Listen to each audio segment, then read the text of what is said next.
Hey guys, welcome to Patreon Wednesday. We are here with Lisa Marie Black and, of course, Champion. Also known as Charlie. He's got to stay with us.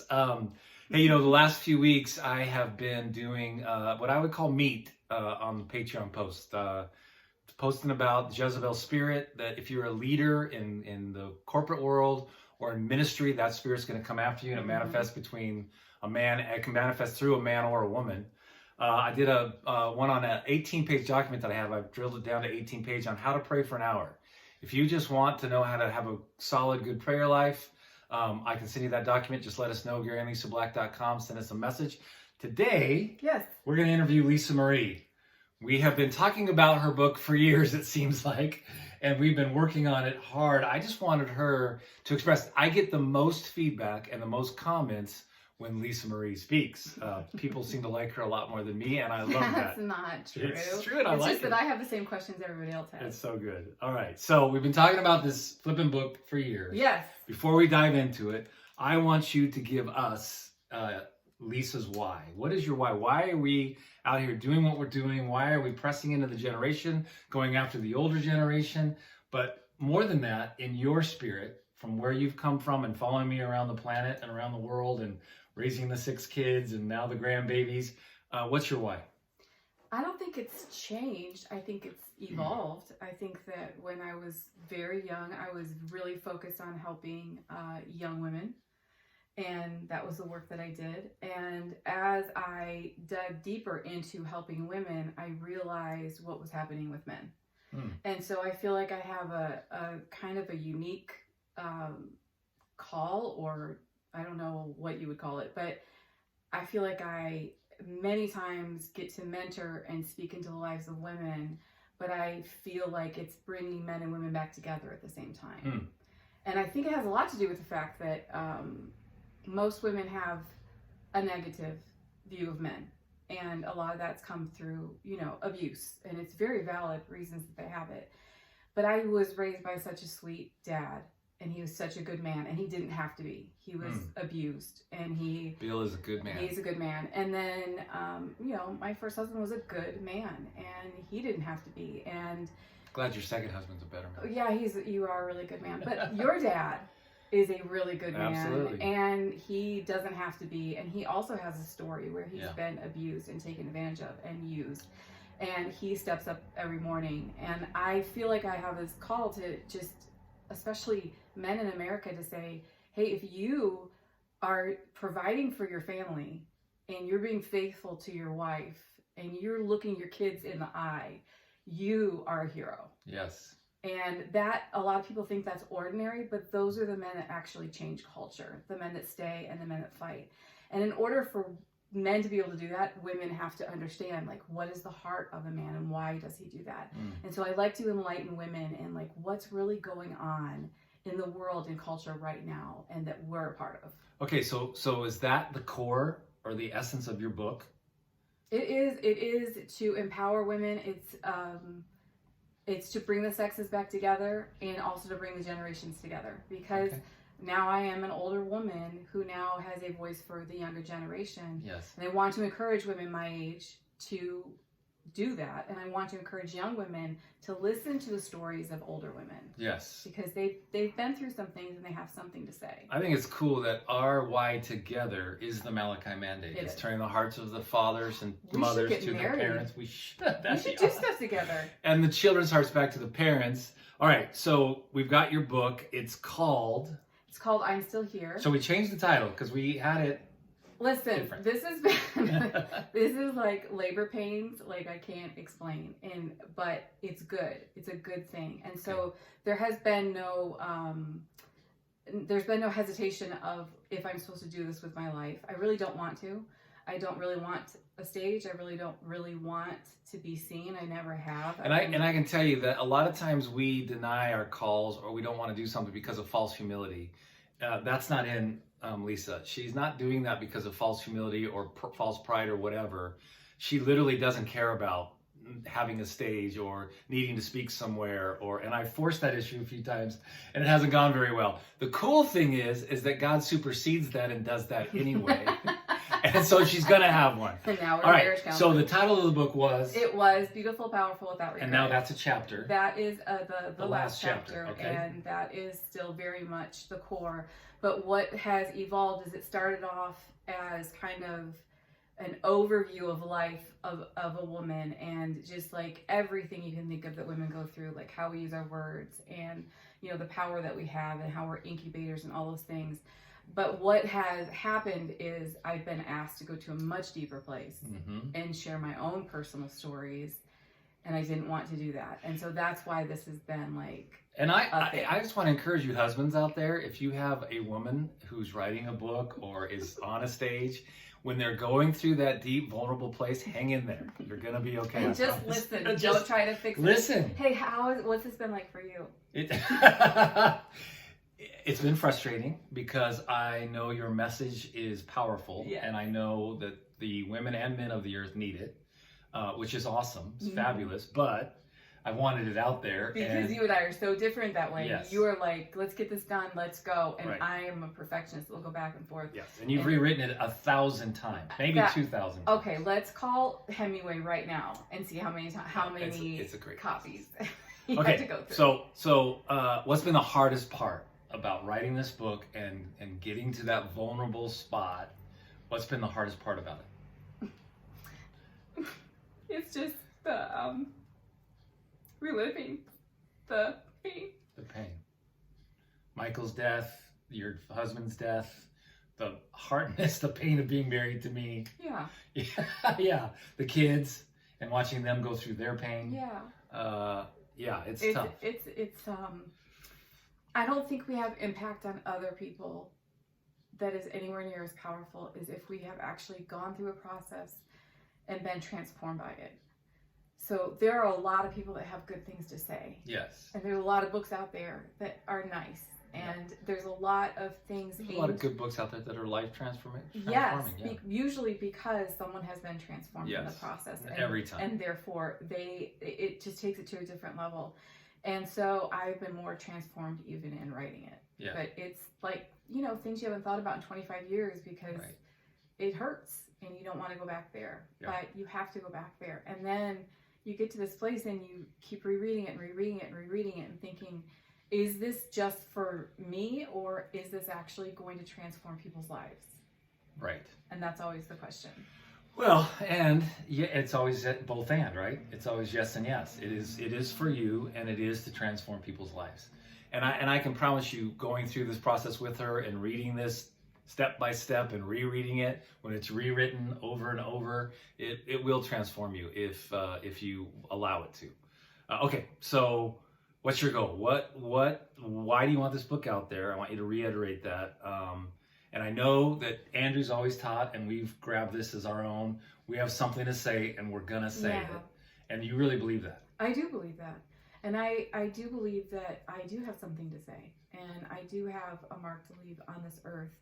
And I want women to be encouraged. I want women of all ages to be encouraged that whatever season they're in, especially if it's a really brutal season, it's not going to last forever. Yeah. And this won't be the rest of your life. Because I think that's the hardest thing is when we're going through difficult things, if we think this is how it's always going to be, then we lose hope. Yes. And I want to give people some type of encouragement that you're going to walk through this and you're going to be a different person if you embrace what you're going through.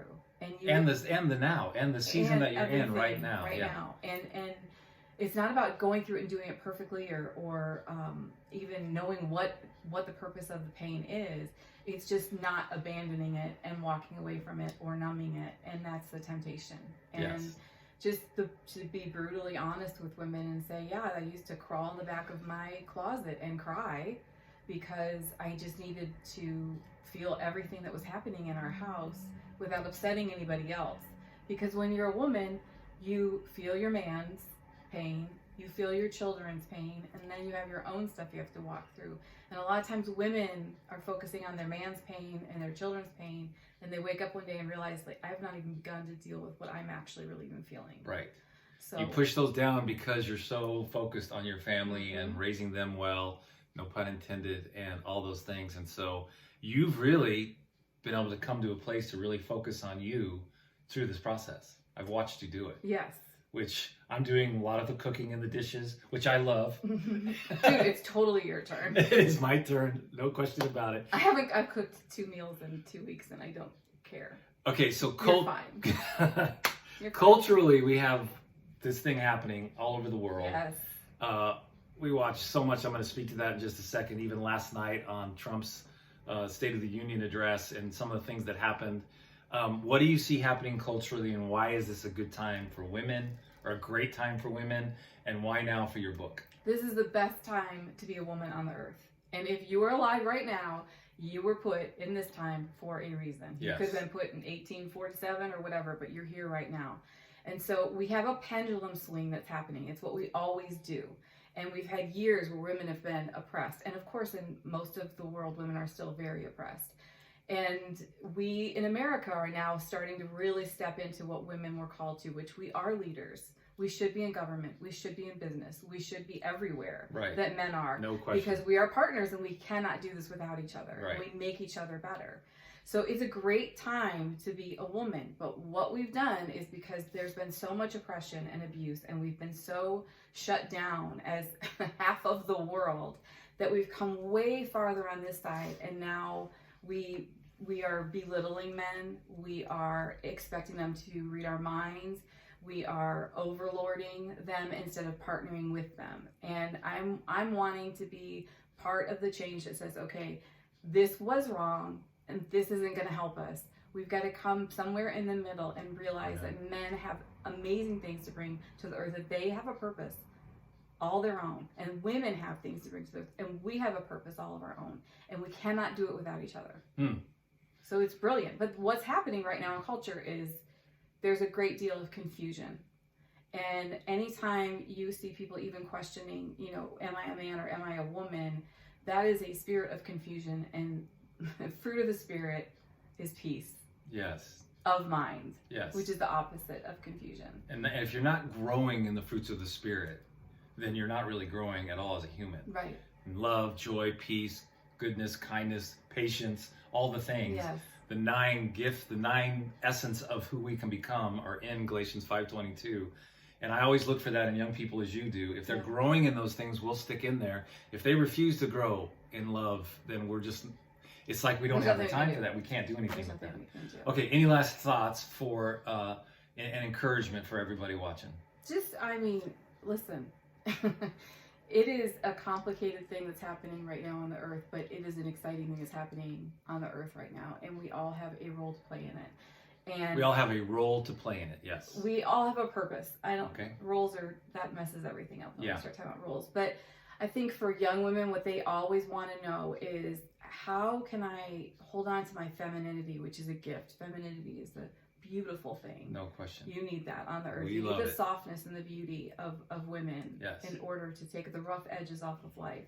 But can I be powerful, and can I still be kind and gentle? And yes, that's part of your power, is to be kind and gentle with the people around you, Yes. with the children around you, with the men around you, with the other women around you.